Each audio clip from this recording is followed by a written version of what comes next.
예, 계속해서 설교의 착상과 설교문 작성의 두 번째를 하도록 하겠습니다. 오늘 요 두 개의 예제를 잘 활용하셔서 여러분들이 이사야 본문을 좀 하나 선택하시고 자, 설교문을 좀 작성을 하시면 되겠습니다. 하시다가 조금 어렵거나 막히는 대목이 있거나 하면 언제든지 주저하지 마시고 저에게 연락을 주시고요. 문자를 주셔도 되고요. 그러시면 되겠으니까요. 너무 부담을 갖지 마시고 좋은 배움이 있으면 되는 것이에요. 그죠? 성적은 다시 말하지만 저에게 맡겨두시고요. 여러분 실망시켜드리지는 않도록 최선을 다해서 여러분이 노력한 것 이상으로 이제 보답을 해드리도록 노력을 할게요, 여러분. 여러분이 어떤 페이퍼를 쓰느냐보다 중요한 건 내가 그걸 어떻게 평가하느냐가 아니겠어요?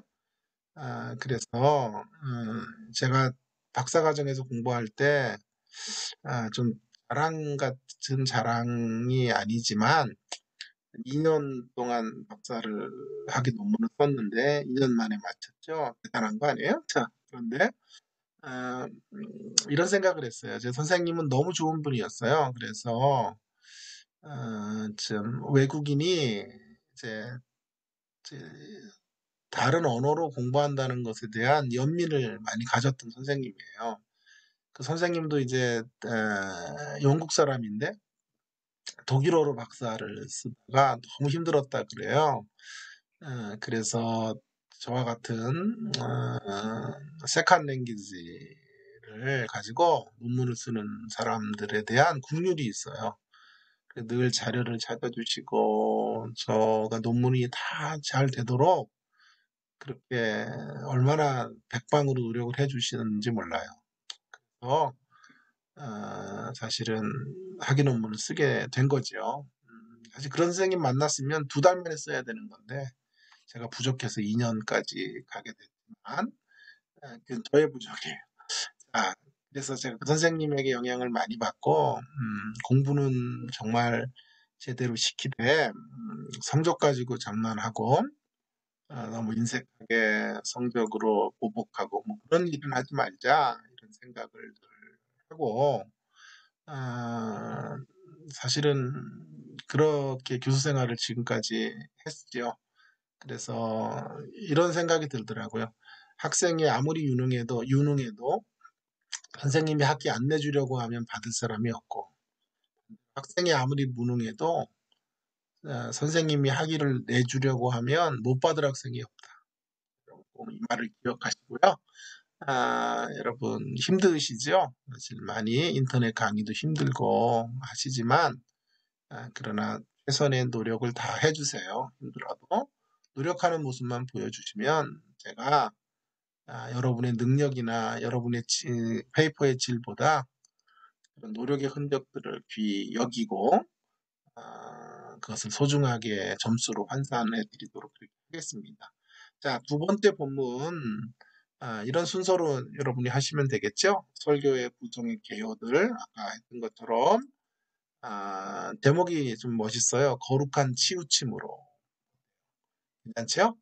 거룩한 치우침. 자, 의미가 있어요. 치우치는 게 안 좋은 것 같은데 거룩함이 붙었으니까 의미가 조금 달라졌죠. 호세아 4장 1절부터 3절에 아까 제가 이 본문 다룬다 그랬죠. 다시 한번 읽어보면 이스라엘아 여호와의 말씀을 들으라. 이 땅 거민과 논쟁하시나니 이 땅에는 진실도 없고 인애도 없고 하나님을 아는 지식도 없어요. 자, 이게 있어야 되는 것들이죠. 진실도 있어야 되고 인애도 있어야 되고 하나님 아는 지식 이 세 가지 반드시 있어야 되는 것들인데 그것이 없어요. 오늘 그 설계 초점이에요. 제가 있어야 될 것이 없다. 없어야 될 것들을 보세요. 저주, 속임수, 살인, 도적질, 간음, 포악 이런 거 없어야 되는데 이런 것들은 있어요. 그러니 있어야 될 것들은 있어야 할 것은 없고 없어야 될 것은 있다. 그래서 피가 피를 이어가는 역사들이 일어나는 거예요. 그러므로 이 땅이 슬퍼하며 거기 사는 자와 들짐승과 공중에 나는 새가 다 쇠잔할 것이요 바다의 고기도 없어지리라. 사람들이 잘못 살으니까요. 세상이 전부 황폐하게 되는. 나중에 이제 예수님을 통한 구속이 이루어질 때 결국 인간들만 구속되는 게 아니에요. 전 피조 세계가 함께 구속함을 받는 자리로 나오게 돼요. 자, 이렇게 본문을 적고요. 설교 중심 주제는 거룩한 치우침으로 나오는 길만이 유일한 살 길이다. 이스라엘이 살 길이 뭐냐 하면 우리가 살아날 수 있는 회복의 길은 거룩한 치우침으로 나오는 거예요. 하나님을 향한 치우쳐지는 거예요. 치우쳐야 돼요, 신앙은. 그 치우침의 자리를 향해서 달려나오는 거예요. 근데 그게 거룩한 치우침이에요. 미숙한 치우침이 아니에요. 네? 전후좌우를 살피지 못하는 그러한 쏠림이 아니라 거룩한 치우침, 거룩한 치우침. 중심 목적이 뭐예요, 설교에? 하나님의 백성들을 거룩한 치우침으로 다시 심기일전하도록 독려하기 위하여. 다시 독려하기 위하여 설교의 아웃라인을 이렇게 제가 옆에 적어놨어요. 일목요연하게 이거 보면 설교가 어떻게 됐는지를 한눈에 딱 알 수 있는 맵이에요. 간략한 맵. 축약적 맵이고 그 다음에 그 맵이 어떻게 형성이 되었는지 왜 이런 맵을 만들 수 있었는지를 착상으로 말하고 그 다음에 설교문을 적는 거죠. 뭐 어려워요.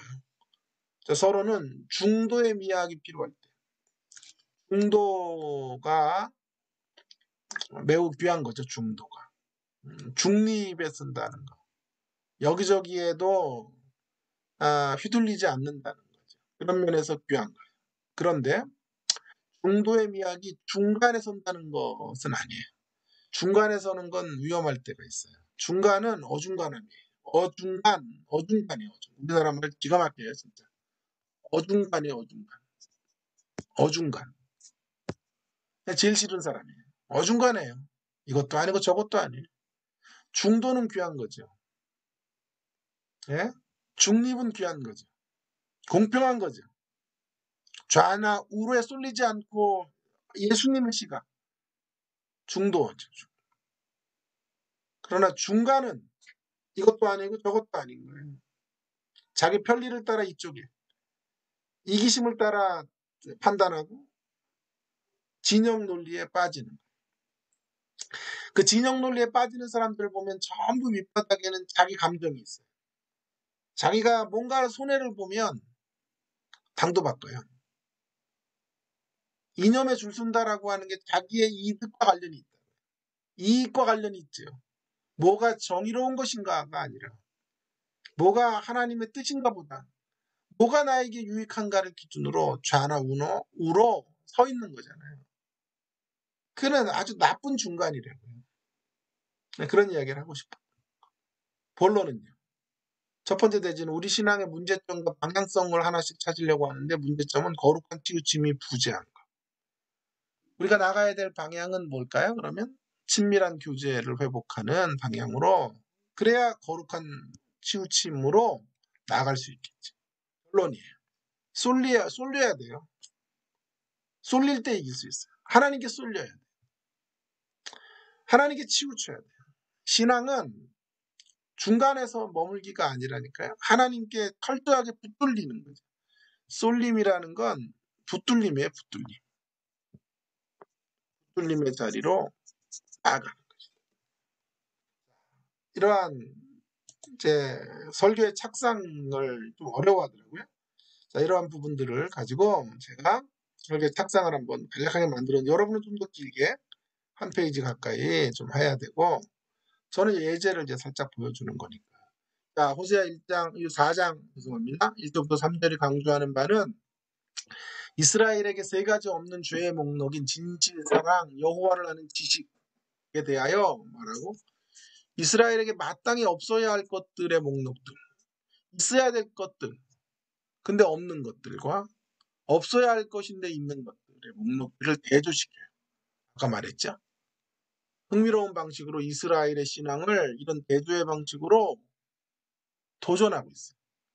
이러한 논의의 중심적인 논의에 이것을 대조하는 방식으로 이제 쓰여져 있고, 그것을 이제 제가 설교로 붙잡을 때 어떻게 그런 이야기를 어떤 식으로 끌고 갈 것인가 하는 것들에 초점을 맞추겠다는 거예요. 없어야 될 것들, 있어야 할 것은 없고 없어야 할 것에 사로잡혀 살아가게 되는지, 왜 그렇게 됐나요? 왜 마땅히 있어야 될 것이 있어야 되는데 마땅히 있어야 될 것은 없고 없어야 마땅히 없어져야 되는 것들은 왜 있냐고요. 여기에 집중하는 설교. 그 이유를 이제 미지근한 신앙 때문이다라고 찾고 싶은 거죠. 신앙의 영역에는 중도는 있어도 중간은 없어요. 신앙은 정의합니다. 치우치는 거예요. 그러나 그것은 균형 없는 치우침이 아니고 거룩한 치우침. 거룩한 치우침의 부재가 이스라엘의 신앙의 문제이자 오늘 우리들의 문제입니다. 그렇다면 어떻게 다시 그것을 회복할 수 있을까요? 이 첫 번째 대지에서 제가 말하려고 하는 것이고, 어떻게 다시 회복될 수 있을까요? 그에 대한 답은 회개를 시작으로 친밀한 교제의 강가로 나아가는 거죠. 이 과정을 통하여 역으로 이제 없어야 할 것을 잘라버리고 없어져야 될 것들을 없애버리고 반드시 있어야 될 것들에 사로잡히는 자리로 나아가는 거예요. 그러니까 첫 번째 이런 모습의 정반대의 모습으로 임재를 통해서 하나님의 임재와 함께 임재의 자리에서 그것들을 회복하는 거예요. 이를 통해서 우리에게 반드시 있어야 될 것들을 잃게 하고 없어야 될 것들을 받아들이게 했던 원인인 거룩한 치우침의 부재로 인한 것을 인정하고 다시금 하나님께 돌아서게 하는 것이 이 설교의 중심 초점이 되겠어요. 이것들을 강조하는 설교를 하겠다는 거죠. 이게 설교의 착상인 거예요. 이해되세요? 주여. 자, 어쨌든 그래서 이제 설교문을 좀 통해서 이런 이야기들을 조금 확대하고 그 안에 이 뼈대 위에 살을 붙이는 작업만 하면 되겠죠? 안 돼요? 되죠? 자, 서론. 많은 이들이 한쪽으로 지나치게 쏠리거나 극단적인 자리에 서는 오류를 피하기 위하여 중도의 미학을 강조해. 중도의 미학. 우리가 흔히 중도라고 하면 그것은 중립의 가치, 중용의 도를 지키려는 태도를 말하는 것입니다. 그때 중립의 가치는 귀한 거예요. 예? 우리 반드시 그런 의미의 중립의 가치를 가져야 돼요. 예를 들어 좌쪽에 있는 사람과 우쪽에 있는 사람들을 화해케 하거나 하나 되게 하는 연결고리가 되기 위해서는 중도에 속한 사람들이 그것을 조정해 줘야 돼요. 진영 논리를 넘어선 사람들이 있어야만 하는 거예요.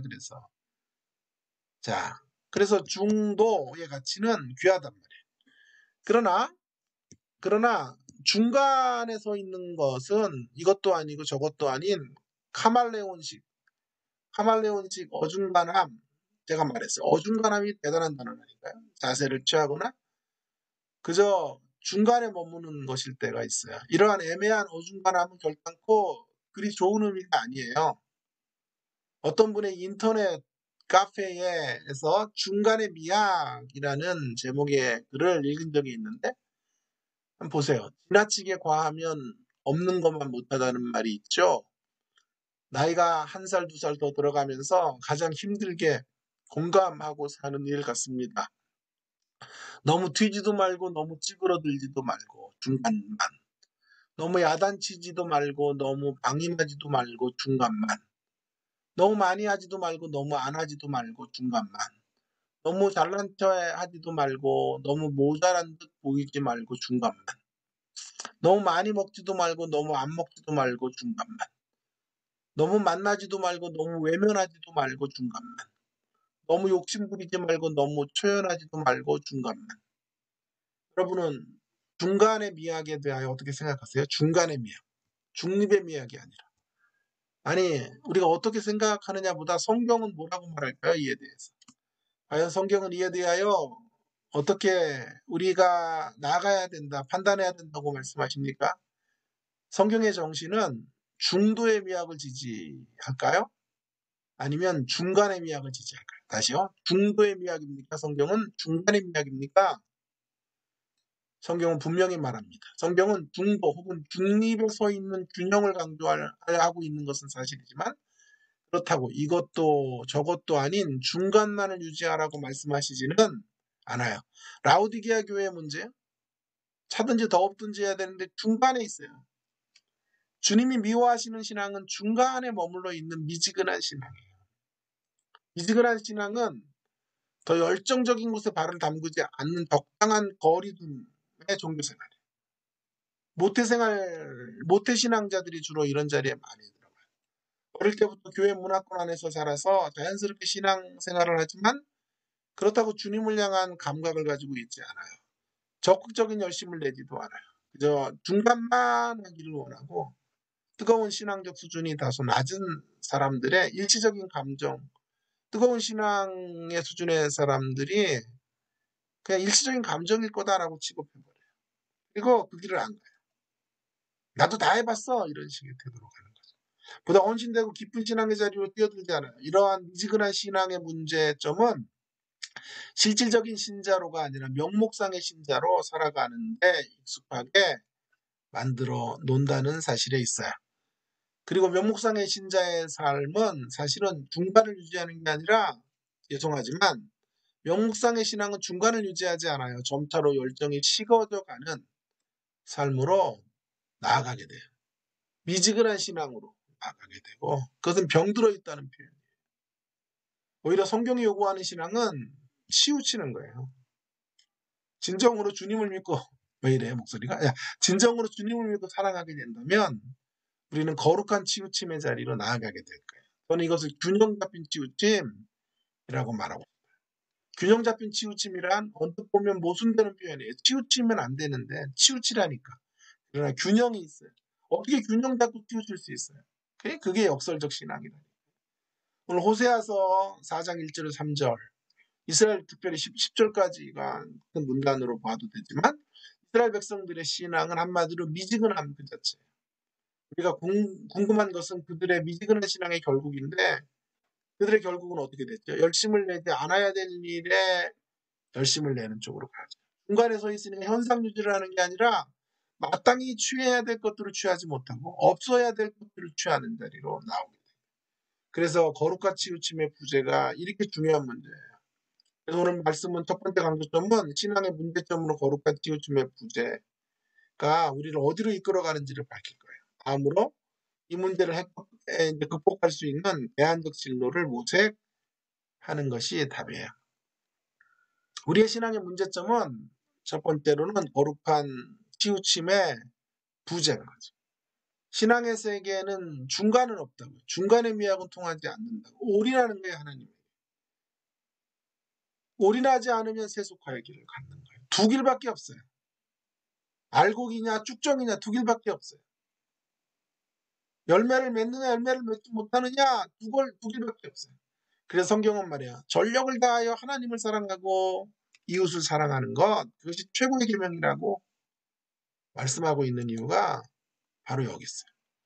본문의 이스라엘의 문제점은 바로 이 거룩한 치우침이 없는 거예요. 그래서 미지근한 신앙으로 가요.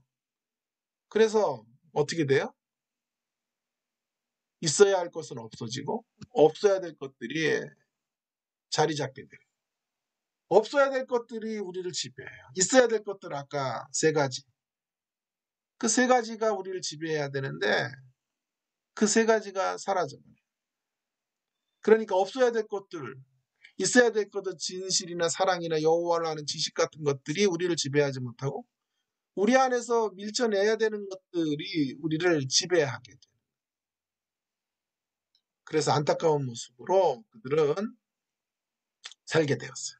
그런 모습들이 2절에 되어 있고 그것으로 3절에서 그 땅이 이제 심판을 받고 하나님의 백성들이 저주의 자리에 놓이게 되는 거죠. 어떤 구약학자는 이를 여호와의 심판으로 인한 역창조, 안티크리에이션, 리버스 크리에이션들이 지금 이루어지고 있다는 거예요. 본문은 세상을 아름답게 창조하신 하나님께서 이처럼 아름다운 세상을 언제든지 사람이 살 수 없는 황량한 곳으로 돌이킬 수 있다. 것을 경고하는 거죠. 사랑하는 여러분, 이것이 얼마나 비극적인 삶의 모습인지 몰라요. 우리 사회의 모습이 그렇고 우리 교회의 모습들이 그래요.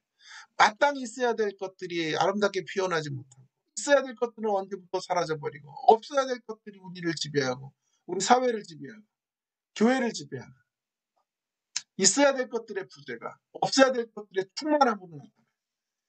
그래서 부재와 충만이 바뀌는 역전 현상들이 이루어진 거죠. 이제 그럼 우리가 어디로 가야 될까요? 두 번째 메시지는 친밀한 교제의 회복의 자리로 나아가야 한다라고 하는 거죠. 그래서 우리가 하나님을 향하여 다시 심기일전하고 돌이키는 자리로 가는 거죠. 그래서 6장 같은 데 보면 여호와께로 돌아가자. 매우 중요한 메시지. 호세아서에서 돌아갈 것을 촉구하는 메시지. 그러면 반드시 일으키시고 그 앞에서 우리를 살리실 것이다. 라오디게아 교회를 향해 신약으로 오면 라오디게아 교회를 향한 메시지도 책망밖에 안 들었지만 마지막에 19절, 20절에는 회개를 촉구하고 20절에 보면 교제를 회복하세요. 교제를 요청하세요. 문을 열고 나와 더불어 함께 먹자. 이렇게 초청하고 계시는 거죠. 전도 초청을 위한 메시지가 아니에요. 기존의 신자들을 향한 권면이에요. 이미 믿고 있었던 라오디게아 교회를 향한 메시지인 거예요. 주님을 믿노라고 말하면서도 실제로 주님을 문 밖에 밀쳐내는 것과 같은 신앙생활을 하고 있었던 사람들을 향하여 말씀하세요. 그런 신앙의 모습으로 설 때 호세아 당시에 이스라엘 백성들처럼 있어야 될 것들은 없고 없어야 될 것들이 있게 되는 죄악으로 가득 찬 모습으로 신앙생활을 하게 되는 거죠. 이제 우리가 가야 될 길은 주님과 다시 친밀한 교제의 강가로 그분과 함께 더불어 식사하는 자리로 나아가는 것인 줄 믿습니다. 그분을 믿는 것에서 멈추는 게 아니라 그분의 임재로 충만해지는 거예요. 그때 우리는 주님이 허락하신 은혜의 선물을 누리며 있어야 마땅히 있어야 될 것들로 가득 채워지는 신앙의 자리로 되돌아가게 될 것입니다. 결론입니다. 그렇습니다, 여러분. 신앙은 전폭적으로 쏠리는 것입니다. 쏠림이 없이는 결코 세상의 유혹 앞에 견딜 수 없어요. 제가 강조하려는 것은 그 쏠림은 전후좌우를 분별하지 못하는 분별력 부재라는 말이 아니에요. 그분의 거룩한 임재 앞에 날마다 서는 것을 의미합니다. 하나님과 더 깊은 교제의 강가로 나아가는 길만이 이 땅의 온갖 바알의 세력, 우상들을 이기는 처방이 될 것입니다. 그럼 제가 두 개의 설교 예제를 이렇게 제시했고 그 겸사겸사 호세아서를 좀 정리했는데 다음에는 이사야서도 좀 해보고요. 다니엘서도 어차피 선지서 전 책을 다 다룰 수는 없으니까 이렇게 선별적으로 여러분들에게 시간이 되는데 따라서 해보도록 하겠습니다. 여러분 책들이 이제 여러분들에게 분배가 됐는데요. 잘 읽어주시고요. 그리고 잘 이렇게 정리하셔서 발제해 주시면 앞으로 한 3, 4시간 동안은 그 발제에 근거해서 우리가 꼭 반드시 읽어야 되는 이 주제와 관련돼서 선지서, 서기와 설교와 관련된 책들이니까 여러분의 맡은 바 분량들을 잘 감당해 주시고 조장들 힘들지 않도록 잘 도와주셔야 되고 여러분의 그런 역할들을 잘 감당하셔서 팀으로 조별 발표를 해주시기를 바랍니다. 이 강의안은 계속해서 제가 여러분 앞에 드릴 테니까요. 우리 조교 선생님 계속 올려드리니까요. 참고하셔서 페이퍼를 쓰실 때 이렇게 하면 되겠구나 하는 것들 여러분 확인해 주시고요. 또 여러분의 설교로도 교회 강단에서 좀 활용해서 사용하시는 것도 권면을 드립니다. 선지자와 같은 설교, 선지서를 통해 설교하는 기쁨도 좀 여러분들이 주일마다 누리실 수 있기를 바라고 그런 기쁨, 말씀을 그렇게 이제 깨닫고 바라보는 기쁨으로 코로나19도 잘 이제 극복하시는 우리가 되기를 간절히 바랍니다. 여러분 모두를 축복합니다. 오늘 강의 여기까지 하도록 하겠습니다. 고맙습니다.